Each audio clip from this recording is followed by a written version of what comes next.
இயேசு கிறிஸ்துவின் இனிதான நாமத்தில் உங்களை அன்போடு கூட வாழ்த்துகின்றேன். இந்த நாள் உங்களுக்காக கொடுக்கப்பட்ட வேத வசனம் யோசுவா 1 அதிகாரம் 2 வசனம்.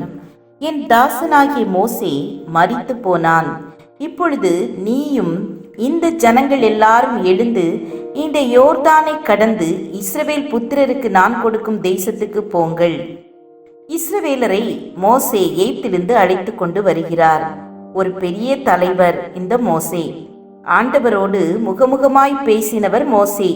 ஜனங்களை சரியாய் வழி நடத்தினார் இந்த மோசே.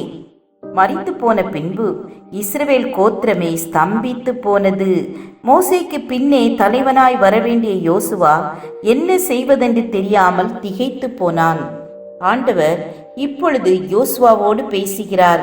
என் தாசனாகிய மோசே மரித்து போனான், உண்மைதான். நீங்கள் துக்கம் கொண்டாடினீர்கள். நீயும் இந்த ஜனங்களும் எழுந்து யோர்தானை கடந்து போங்கள். ஆம், எனக்கு அன்பானவர்களே, அதுபோல நீங்களும் பாடுகளை பார்த்து சோர்ந்து போகாதீர்கள். எந்த காரியத்துக்காக முடங்கி போய் இருந்தீர்களோ அந்த இடத்தை விட்டு கடந்து செல்லுங்கள். மோசேயோடு இருந்தது போல உங்களோடும் கர்த்தர் இருப்பார். உங்களையும் கர்த்தர் நேசிக்கிறார்.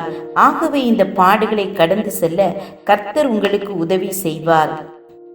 ஜெபம் செய்வோம்.